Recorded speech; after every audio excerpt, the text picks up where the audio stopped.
Nellore rural నియోజకవర్గ పరిధిలోని 21వ డివిజన్ కృష్ణమందిరం దగ్గర 7 లక్షల రూపాయలతో నిర్మించిన ఆర్వో వాటర్ ప్లాంట్ ను నెల్లూరు రూరల్ ఎమ్మెల్యే కోటమిరెడ్డి శ్రీధర్ రెడ్డి మరియు టీడీపీ రాష్ట్ర అధికార ప్రతినిధి కోటమిరెడ్డి గిరిధర్ రెడ్డితో కలిసి ప్రారంభించారు.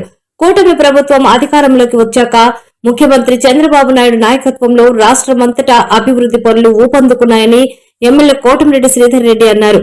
21వ డివిజన్ అభివృద్ధికి 3,14,00,000 రూపాయల నిధులు కేటాయించామన్నారు.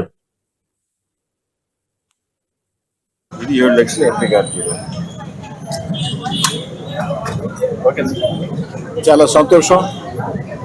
నెల్లూరు రూరల్ నియోజకవర్గం 21వ డివిజన్లో 7 లక్షల రూపాయల వ్యయంతో వాటర్ ప్లాంట్కి ప్రారంభోత్సవం. 7 లక్షల రూపాయల నిధులు కూడా గతంలో ఆదాల ప్రభాకర్ రెడ్డి గారు పార్లమెంట్ సభ్యులుగా ఉన్నప్పుడు ఆదాల ప్రభాకర్ రెడ్డి గారి ఎంపీ గ్రాంట్ కింద విడుదల కావడం జరిగింది. దాన్ని ఇప్పుడు పూర్తి చేసి ఎక్కడా కూడా గత ప్రభుత్వాల్లో ఏదైనా శాంక్షన్లు జరిగి ఉంటే మేము అధికారంలోకి వచ్చిన తర్వాత ఆ ప్రభుత్వాలు శాంక్షన్ చేశాయని వాటిని ఆపే ఆలోచన మాది కాదు. అంతిమంగా ప్రజలకు మేలు చేయాల్సినటువంటి అవసరం ఉంది కాబట్టి ఎక్కడికక్కడ తెలుగుదేశం పార్టీ కూటమి అధికారంలోకి వచ్చిన తర్వాత చంద్రబాబు నాయుడు గారు ముఖ్యమంత్రిగా ఈ యొక్క ఆంధ్ర రాష్ట్రంలో అభివృద్ధి పనులని రాష్ట్రం అంతా కూడా వేగంగా జరుగుతున్న పరిణామ క్రమంలో భాగంగా నెల్లూరు రూరల్ నియోజకవర్గంలో కూడా ముఖ్యమంత్రి చంద్రబాబు నాయుడు గారి ఆశీస్సులతో, ఉప ముఖ్యమంత్రి పవన్ కళ్యాణ్ గారి ఆశీస్సులతో, యువనేత నారా లోకేష్ గారి ఆశీస్సులతో, జిల్లాలో ఉన్న ఇద్దరు మంత్రులు పొంగూరు నారాయణ గారు, ఆనవ రామనారాయణ రెడ్డి గారు, అదేవిధంగా పార్లమెంట్ సభ్యులు వేమిరెడ్డి ప్రభాకర్ రెడ్డి గారు, అదేవిధంగా శాసనమండలి సభ్యులు జిల్లా తెలుగుదేశం పార్టీ అధ్యక్షులు బేదా రవిచంద్ర గారు, మరో పార్లమెంట్ సభ్యులు బేదా మస్తానరావు గారి అధికారుల సహాయ సహకారాలతో నెల్లూరు రూరల్ నియోజకవర్గంలో ఒక ఉద్యమంలాగా, ఒక జాతరలాగా ఈ పనులు సాగుతున్నాయి. ఈ యొక్క డివిజన్లో ఈరోజు ప్రారంభించుకుంది 7 లక్షల రూపాయలు ఆనాటి పార్లమెంట్ సభ్యులు ఆదాల ప్రభాకర్ రెడ్డి గారి ఎంపీ నిధులు. దాన్ని ఇప్పుడు పూర్తి చేసి ప్రజలకు అందుబాటులో తెచ్చాం. ఈ సందర్భంగా దీనికోసం 7 లక్షల రూపాయలు నిధులు కేటాయించిన దానికి మాజీ పార్లమెంట్ సభ్యులు ఆదాల ప్రభాకర్ రెడ్డి గారు వారు ఎంపీగా ఉన్నప్పుడు ఎంపీ గ్రాంట్ కింద 7 లక్షల రూపాయలు శాంక్షన్ చేసిన దానికి ఈ ప్రాంత ప్రజల పక్షాన మాజీ పార్లమెంట్ సభ్యులు ఆదాల ప్రభాకర్ రెడ్డి గారికి కూడా ప్రత్యేకంగా ధన్యవాదాలు తెలియజేస్తూ ఉన్నా.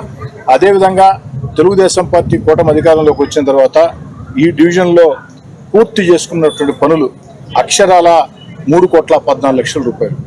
తెలుగుదేశం పార్టీ కూటమి అధికారంలోకి వచ్చిన తర్వాత నెల్లూరు రూరల్ నియోజకవర్గంలో ఒక్క 21వ డివిజన్లో 3,14,00,000 రూపాయలతో నూతనంగా శాంక్షన్ చేయించి ఆ పనులు ప్రారంభించి ఎక్కడికెక్కడ ప్రజలైతే చేత ప్రారంభించి శంకుస్థాపన చేసిన రోజే ప్రారంభోత్సవ తేదీని ప్రకటించి 3,14,00,000 రూపాయల పనులు పూర్తి చేయడం జరిగింది. ఇవి కాకుండా జరుగుతున్నటువంటి పనులు ఏదైతే ఉన్నాయో ఇవన్నీ కూడా దాదాపుగా మరో 61 లక్షల రూపాయలు ఉన్నాయి. మరో 61 లక్షల రూపాయలతో జరుగుతున్న పనులు ఏదైతే ఏ సమయానికి ఎక్కడికక్కడ ప్రజల చేత శంకుస్థాపనలు చేయించి చెప్పిన తేదీకి పూర్తి చేసి అందించాము. రెండో విడత కూడా అదేవిధంగా 240 పనులు పూర్తి చేసి అందించాము. మరోసారి కూడా అలాంటి అభివృద్ధి పనుల జాతరకి అతి త్వరలోనే అభివృద్ధి కార్యక్రమాలకి అవకాశం కల్పిస్తున్నటువంటి నారా చంద్రబాబు నాయుడు గారికి నెల్లూరు రూరల్ నియోజకవర్గ ప్రజల పక్షాన ప్రత్యేకంగా ధన్యవాదాలు తెలియజేసుకుంటూ మా ఆలోచన ఒకటే, మా ఆకాంక్ష ఒకటే. ఇప్పుడు ఎన్నికలు లేవు, మరో మూడేళ్లు ఎన్నికలు రావు. ఎన్నికలు లేని వేళ, ఎన్నికలు రాని వేళ ఎక్కడికక్కడ ప్రజలందరూ కూడా పార్టీలకు అతీతంగా, కులాలకు అతీతంగా, మతాలకు అతీతంగా అందరూ కలిసికట్టుగా ఆ ప్రాంత అభివృద్ధి మీద దృష్టి సారించాలని చెప్పి కూడా విజ్ఞప్తి చేస్తూ ఉన్నా. నెల్లూరు రూరల్ నియోజకవర్గంలో అదే రీతిలో ముందుకు సాగుతున్నాం. ఎక్కడా కూడా రాజకీయ కక్షలు, రాజకీయ వేధింపులు, రాజకీయంగా ఏదైతే చిన్నచూపు చూడటం అలాంటి ధోరణి కాకుండా కలిసి వచ్చి అందరినీ కలుపుకుని, నేను మళ్ళీ కూడా చెప్తూ ఉన్నా, అభివృద్ధి కార్యక్రమాల సాధనలో ఆ పార్టీ ఈ పార్టీ తేడా లేకుండా కలిసి వచ్చే ప్రతి ఒక్క పార్టీని కలుపుకుని పోతాం. దాంట్లో రెండు ఆలోచన లేదు. ఎన్నికల వేళ ఎవరి జెండాలు వారి, ఎవరి అజెండాలు వారి, ఎవరికి నచ్చిన అభ్యర్థికి వారు ఓటేసుకోవచ్చు.